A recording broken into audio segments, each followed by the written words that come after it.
Good evening. RENEWS English section is on air. I am Sona Tumanyan. Join us on YouTube, Facebook, Instagram, and X. Get your portion of information from our official website, recipient.media. The United States has carried out a devastating military assault on Iran's key nuclear facilities, a move that has plunged the two nations into direct military confrontation. But as the world grapples with the fallout, the key question is, how did events escalate to this critical point? Let's look back at the sequence of events that led to the attack. President Donald Trump announced Tuesday that the United States has conducted military strikes on 3 of Iran's nuclear facilities, including the fortified Fordo site, in a dramatic escalation of tensions with Tehran. In social media post, the president declared it a historic moment for the United States, for Israel, and for the world. He asserted that as a result of the strikes, Iran must now agree to end this war. The president issued a stark warning to Tehran, stating that any response from Iran against the United States will be met with a force greater than anything that has happened before. In a subsequent video address to the nation, President Trump claimed the U.S. had achieved its primary objective. We have completely destroyed Iran's main uranium enrichment facilities, he announced. Iran has been saying death to America, death to Israel. They have been killing our people, blowing off their arms, blowing off their legs with roadside bombs. That was their specialty. We lost over 1,000 people, and hundreds of thousands throughout the Middle East and around the world have died as a direct result of their hate. In particular, so many were killed by their general, Qasem Soleimani. I decided a long time ago that I would not let this happen. It will not continue. I want to thank and congratulate Prime Minister Bibi Netanyahu. We worked as a team like perhaps no team has ever worked before. And we've gone a long way to erasing this horrible threat to Israel. I want to thank the Israeli military for the wonderful job they've done. And most importantly, I want to congratulate the great American patriots who flew those magnificent machines tonight, and all of the United States military on an operation the likes of which the world has not seen in many, many decades. Hopefully, we will no longer need their services in this capacity. I hope that's so. I also want to congratulate the chairman of the Joint Chiefs of Staff, General Dan Raisin-Kane, spectacular general, and all of the brilliant military minds involved in this attack. With all of that being said, this cannot continue. There will be either peace or there will be tragedy for Iran far greater than we have witnessed over the last 8 days. Remember, there are many targets left. Tonight's was the most difficult of them all, by far, and perhaps the most lethal. But if peace does not come quickly, we will go after those other targets with precision, speed, and skill. Immediately following President Trump's announcement, Pentagon Chief Pete Hegseth and the chairman of the U.S. Joint Chiefs of Staff held a press conference to present the details of how the U.S. conducted the air operation. The chairman gave a detailed briefing on the strikes, which he called the largest single combat deployment of B-2 bombers in American history, with dozens of cruise missiles also hitting the Isfahan facility. Let's watch a segment from the chairman's address. As the Operation Midnight Hammer strike package entered Iranian airspace, the U.S. employed several deception tactics, including decoys, as the 4th and 5th generation aircraft pushed out in front of the strike package at high altitude and high speed, sweeping in front of the package for enemy fighters and surface-to-air missile threats. The strike package was supported by U.S. Strategic Command, U.S. Transportation Command, U.S. Cyber Command, U.S. Space Command, U.S. Space Force, and U.S. European Command. As the strike package approached Fordo and Natanz, the U.S. protection package employed high-speed suppression weapons to ensure safe passage of the strike package, with fighter assets employing preemptive suppressing fires against any potential Iranian surface-to-air threats. We are currently unaware of any shots fired at the U.S. strike package on the way in.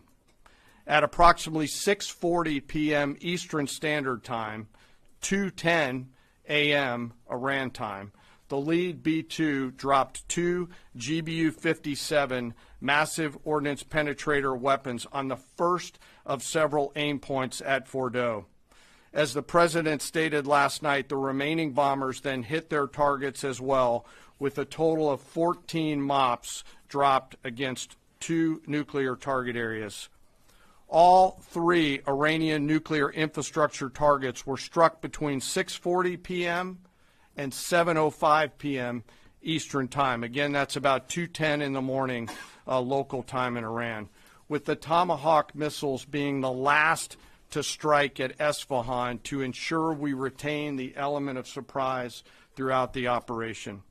However, just moments later, Pentagon Chief Pete Hegseth urged caution, insisting that officials must still verify whether the targets were fully destroyed. The move appears designed to create a window of opportunity for potential follow-on strikes. The logic suggests that if the U.S. had declared a complete and unequivocal victory, it would have fortified the justification to attack again. By leaving the final assessment open-ended, Washington retains the pretext for further military action if deemed necessary.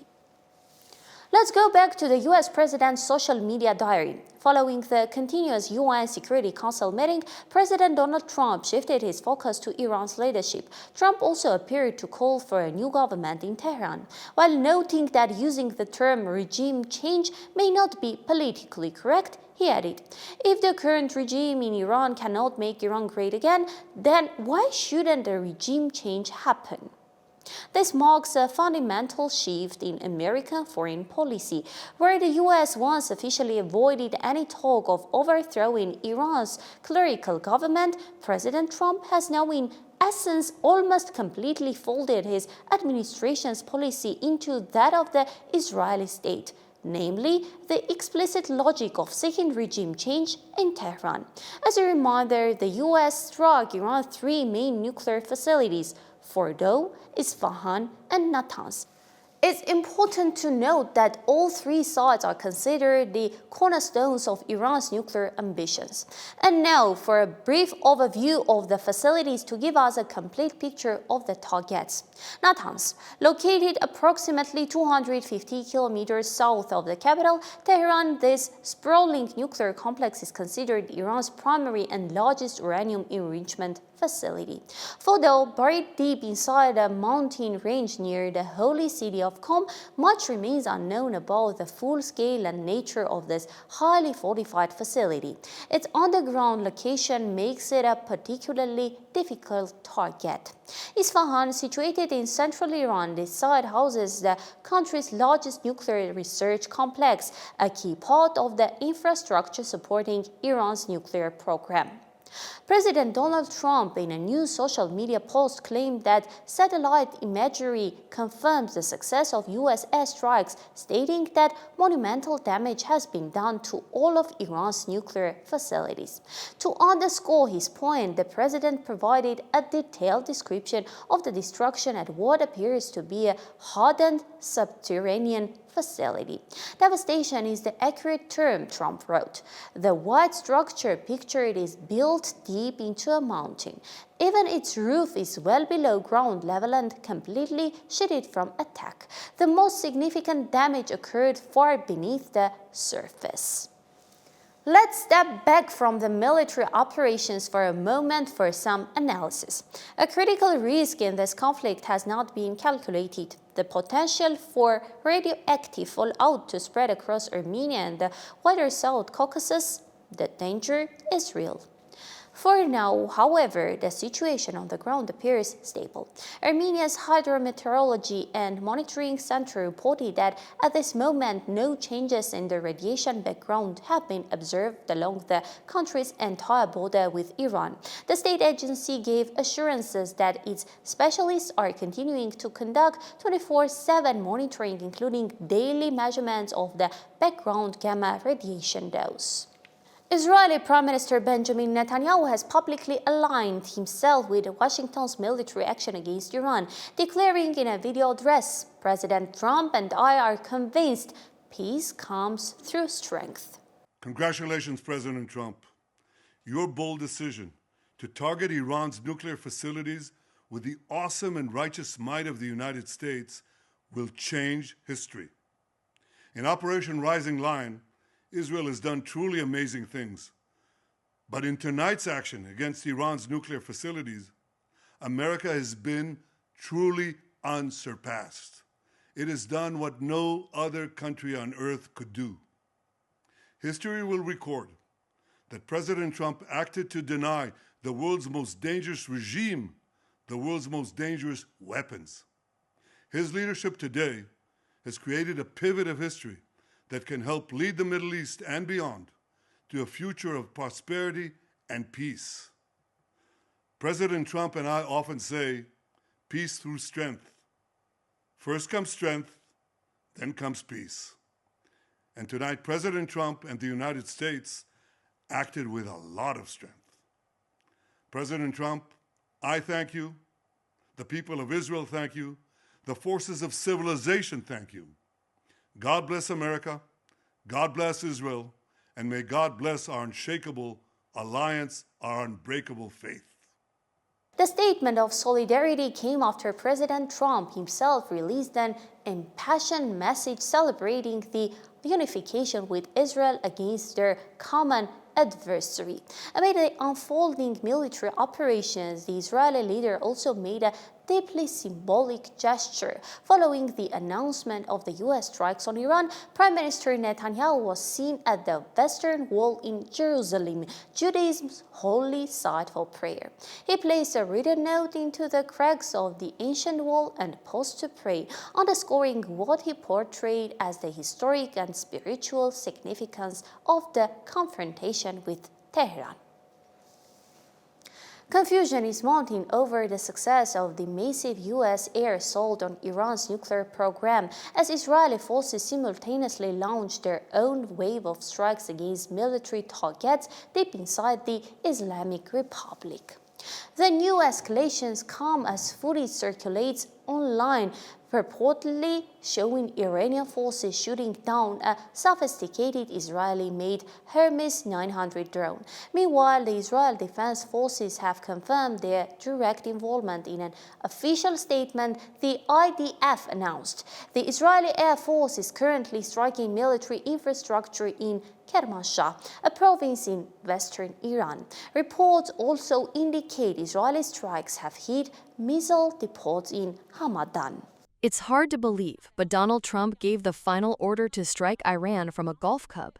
The U.S. has struck 3 of Iran's nuclear sites, including the main one, the Fordow site. All of Iran's nuclear facilities have been razed to the ground, Trump declared. The U.S. armed forces have successfully struck 3 of Iran's nuclear facilities in Fordow, Natanz, and Isfahan. Now is the time for peace. This is a historic moment for the U.S., Israel, and the world. Iran must now agree to end this war. The U.S. struck Iran with the ammunition known as the mother of all bombs, as Americans call it. Hedgeseth confessed that the U.S. had been preparing for the strikes for weeks in strict secrecy. The whole of Tel Aviv is grateful to Trump. In Israel's capital, there are huge banners with the inscription, "Thank you, Mr. President." Incidentally, Iran claims that it had previously evacuated all 3 nuclear facilities that were bombed by the U.S. Amid these soaring tensions, this public display of solidarity between Iran and Russia is now a focal point of intense global attention. Iran's foreign minister arrived in Moscow late last night. Russian President Vladimir Putin met with Iranian Foreign Minister Abbas Araghchi at the Kremlin on Monday, pledging Moscow's support as Tehran faces a direct military confrontation with the United States. Official sources released the first images from the meeting, which has just gotten underway in the Russian capital. During the opening moments of the sit-down, Putin delivered a direct message of solidarity. Russia is making efforts to help the people of Iran, the Russian president stated during his meeting with the Iranian foreign minister. International reaction to the U.S. military strikes on Iran poured in Friday, with world leaders from the Vatican to the United Nations offering a mix of condemnation calls for de-escalation and strong support. In a surprising diplomatic overture, U.S. Secretary of State Marco Rubio announced that Washington is prepared to resume nuclear negotiations with Iran as early as Monday. However, the U.S. action was met with disapproval from key European allies. French Minister Jean-Noël Barrot categorically denied any French participation in the planning or execution of the military aggression and urged for continued dialogue between Iran and Europe. Already in Moscow, Iranian Foreign Minister Abbas Araghchi announced that Iran and Russia are conducting close consultations to counter common threats. He arrived in Moscow for a meeting with Vladimir Putin. "We have always had common concerns, common anxieties, and common adversaries with Russia," said Araghchi. The day before, the Foreign Ministry of the Islamic Republic had strongly condemned the U.S. military aggression against Iran's peaceful nuclear facilities and announced that Iran reserves the right to resist U.S. military aggression with all its might to protect its national interests. The previous day, the American attack was condemned by Russia and China, which also demanded a UN Security Council session. Many countries, including Turkey, expressed concern. The Russian Foreign Ministry emphasized in a special statement that the irresponsible decision to subject the territory of a sovereign state to missile strikes, regardless of the arguments used to justify it, grossly violates international law, the UN Charter, and UN Security Council resolutions, which have previously unequivocally classified such actions as inadmissible. Moreover, the strikes were carried out by a country that is a member of the UN Security Council.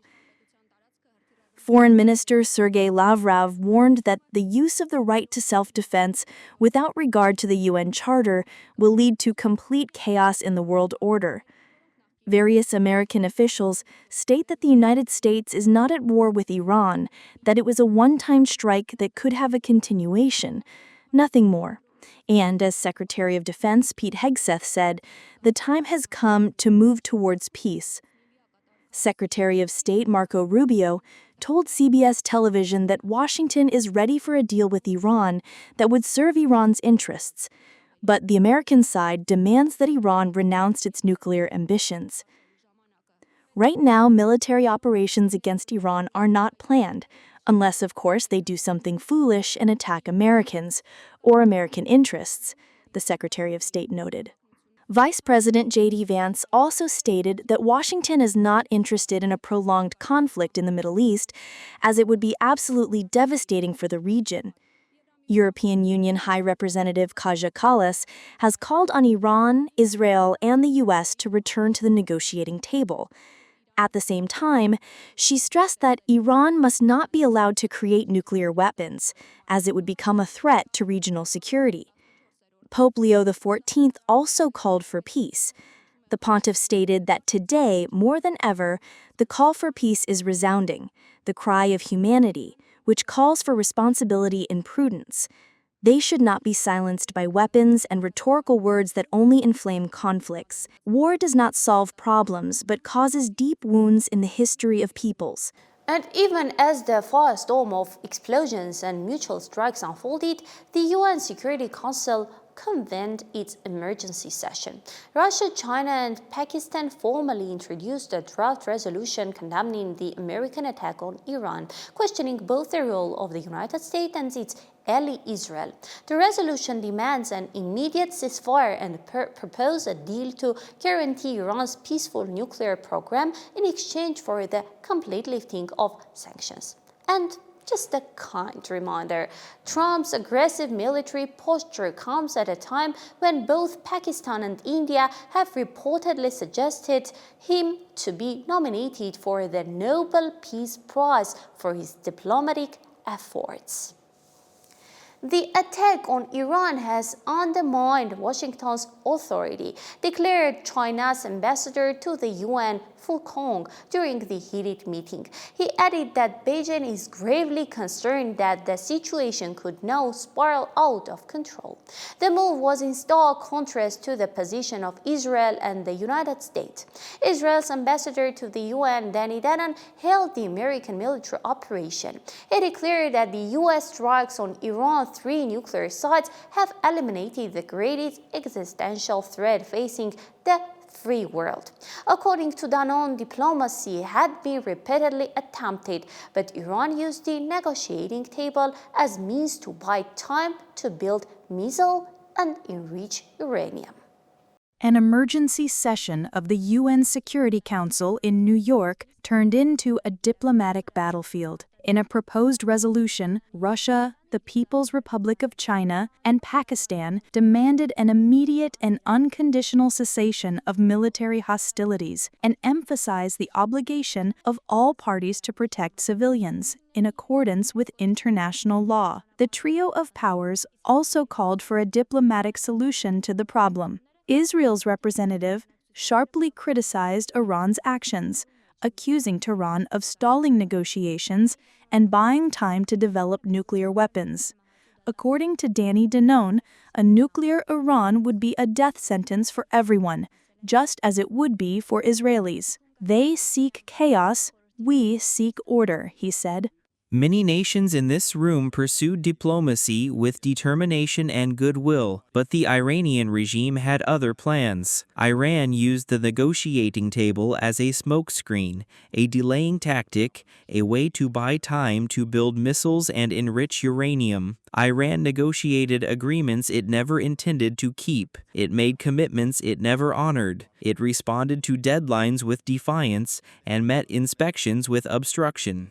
This is a historic test for this council and for the United Nations as a whole. Every state and every responsible actor must rise to this occasion and condemn it unequivocally. If this council fails to act and condemn this blatant aggression, which is also being carried out in Gaza, the stain of complicity will forever remain on its conscience. The U.S., as an ally of Israel, defended the latter's actions, describing them as collective self-defense. The United States delegate stated it is not too late for the Iranian government to do the right thing. The Iranian leadership must completely abandon its nuclear ambitions. This action was intended to end a cause of global insecurity that has been accumulating for years but has recently escalated rapidly, and to help our ally Israel by exercising our inherent right of collective self-defense, which is consistent with the UN Charter. Russia sharply criticized the actions of the U.S. and Israel, stressing that the United States leadership blatantly demonstrated and showed complete disregard for the norms of international law and the UN Charter. Washington has once again confirmed that in order to advance the interests of its Israeli ally, it is ready not only to turn a blind eye to the killings of tens of thousands of Palestinian women, children, and elderly people,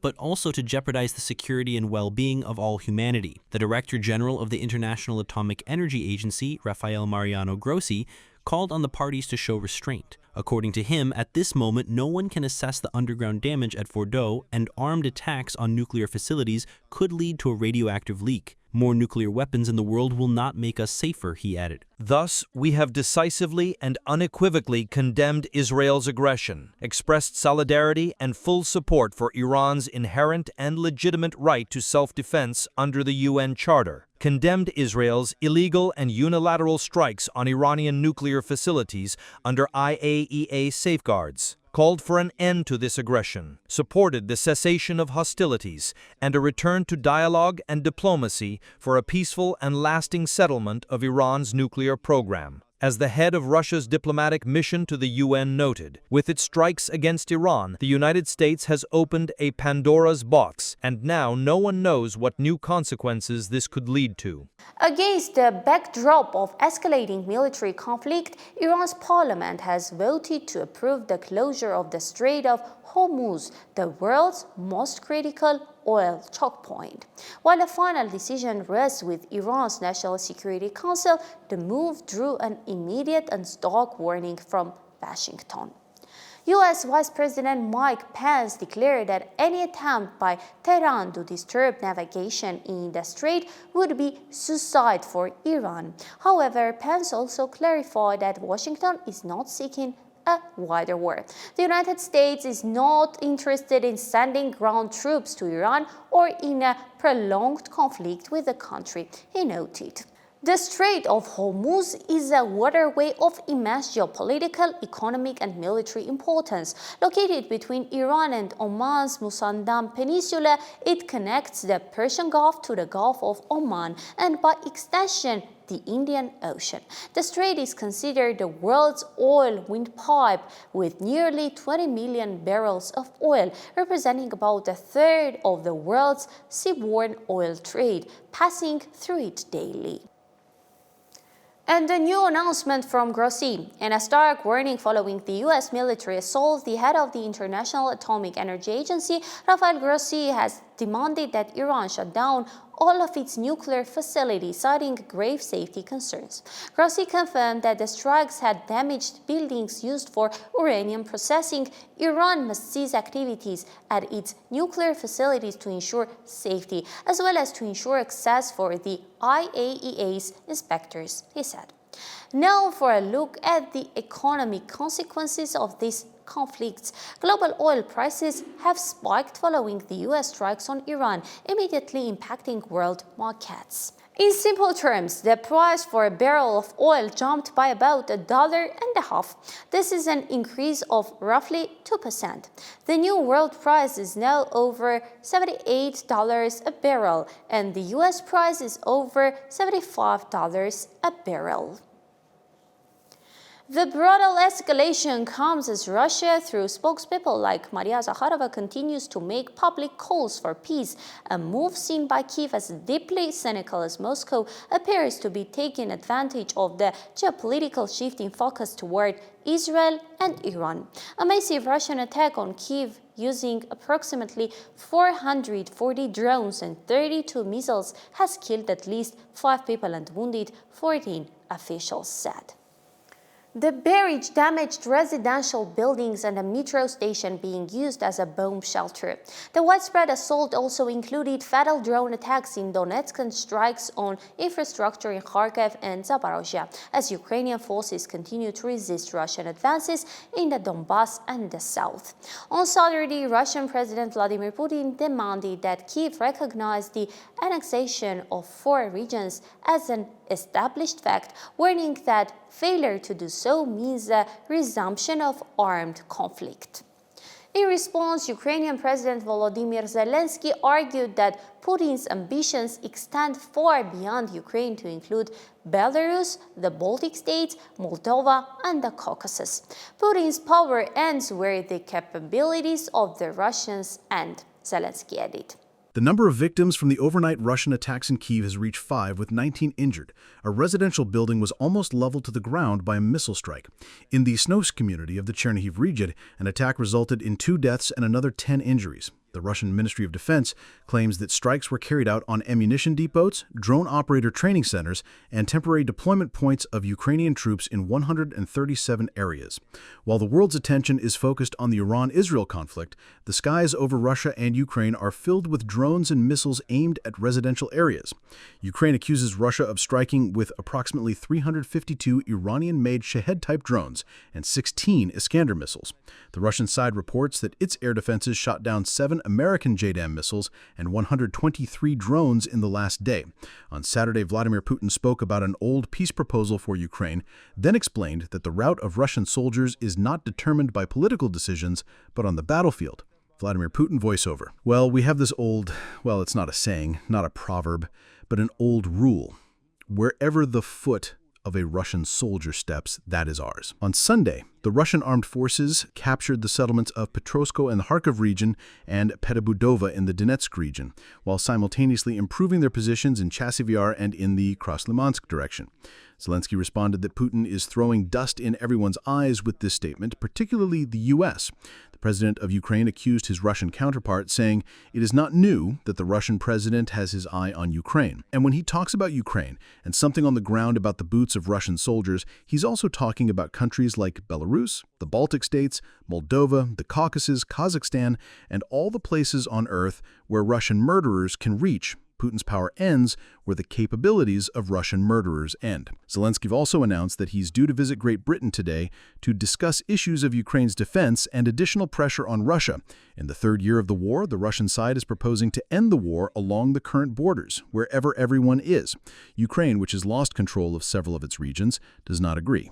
And the turmoil is not confined to Iran, as a shadow has also fallen over Damascus. A suicide bomber killed at least 20 people and injured more than 50 at a crowded Damascus church service on Saturday. The attacker opened fire inside the St. Elias Greek Orthodox Church before detonating his explosives. The assault, which may have involved a second gunman who escaped, is the first major terror attack in the Syrian capital in years and has known international condemnation. A terrorist entered an Orthodox church in Damascus during Sunday service, opened fire indiscriminately on worshippers, and then blew himself up. The death toll has reached 22, with more than 50 people injured. The priest of the St. Elias Greek Church said that there were 2 terrorists. We heard gunshots outside the church, then 2 people with explosive belts came inside, opened fire, and detonated them. Syria's Ministry of Internal Affairs reported that the suicide terrorist was a member of the Islamic State. This was the first terrorist attack in Damascus since former President Bashar al-Assad was overthrown in December by an Islamist-led rebellion. Since Assad's overthrow, the Islamic State has attempted several attacks on churches in Syria, but none had been successful. Syrian President Ahmed al-Shara, who led the offensive against Assad before taking power for a transitional period in January, has repeatedly stated that he will protect minorities. The Greek Ministry of Foreign Affairs condemned the terrorist attack, calling it a heinous attack. The attack was also condemned by Turkey, with whose help, incidentally, Syria's new leader al-Shara became president, and the world forgot about his terrorist past. Armenian Foreign Minister Ararat Mirzoyan is set to embark on an official visit to China this week, a move that underscores Armenia's multi-vector foreign policy, coming just after a high-level phone call with the European Union's top diplomat. Mirzoyan will travel to China from June 24 to 27 at the invitation of his counterpart Wang Yi, a member of the Politburo of the Chinese Communist Party and the Minister of Foreign Affairs. A formal meeting between the two foreign ministers is scheduled along with other high-level discussions. The trip to Beijing follows a recent phone conversation between Mirzoyan and Kaja Kallas, the EU's High Representative for Foreign Affairs and Security, Police and Vice President of the European Commission. The two officials discussed the agenda for upcoming meetings and the broader Armenia-EU partnership. The visit notably coincides with the World Economic Forum's annual Summer Davos Summit, which is scheduled to be held in the Chinese city of Tianjin from June 24 to 26. For more updates, follow us on YouTube, Telegram, Instagram, X, and Facebook. Daily news and full coverage are available on our official website. I am Sona Tumanyan. Stay informed with RENEWS.